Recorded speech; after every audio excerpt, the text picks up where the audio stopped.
Hi అండి, welcome to my channel. ఈరోజు సాబుదానా కిచిడి తయారీ విధానాన్ని చూద్దామండి. నేనైతే 1.5 గ్లాసుల సాబుదానాన్ని తీసుకున్నాను. దీన్ని 2-3 సార్లు మంచిగా కడగాలండి, ఎందుకంటే ఇందులో పొడి ఉంటుంది. ఆ పొడి పోయేంత వరకు మంచిగా కడిగేస్తే మనకి ఇది చాలా పొడిగా వస్తుందండి. తర్వాత పెరుగులో వాటర్ పోసుకొని మజ్జిగలాగా చేసుకొని 1.5 కప్పులకి 1 గ్లాసు మజ్జిగను తీసుకోవాలి. ఇప్పుడు సాబుదానాలో కలుపుకోండి.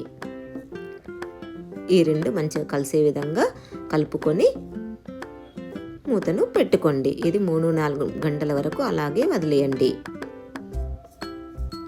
ఇప్పుడు కడాయి పెట్టుకొని నూనె వేసుకొని చెక్కు తీసిన ఆలుని ముక్కలుగా కట్ చేసుకోవాలి. పచ్చిమిరపకాయలను తరుక్కోవాలి.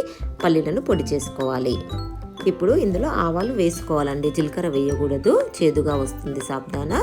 పచ్చిమిరపకాయలను ఆలు ముక్కలను వేయాలి. ఒక 2 మినిట్స్ ఇలా కలిపేసి పక్కన పెట్టుకోండి. మూత పెట్టుకోండి. మూత తీసి మళ్ళీ ఒకసారి ఇలా మంచిగా కలుపుకోండి. చూడండి ఎంత పొడిగా వచ్చిందో సాబుదానా.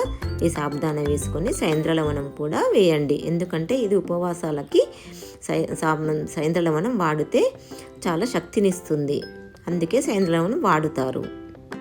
ఇప్పుడు ఒక 2-3 నిమిషాల పాటు సన్నని సెగ మీద ఫ్రై చేసుకోవాలి. తర్వాత పల్లీల పొడిని వేసుకోవాలి. ఈ పల్లీల పొడి ఎందుకు వేయాలి అంటే సాబుదానా జిగుడుగా ఉంటుందండి, అందుకే పల్లీల పొడి వేసుకుంటే మంచిగా పొడిగా వస్తుంది. ఒక 2 చెంచాల నూనెను మళ్ళీ ఒకసారి వేయండి. చూడండి ఎంత బాగుందో, ఆలు కూడా ఎంత మెత్తగా ఉడికిపోయాయో. ఇప్పుడు ఒక సర్వింగ్ ప్లేట్లోకి తీసుకోండి.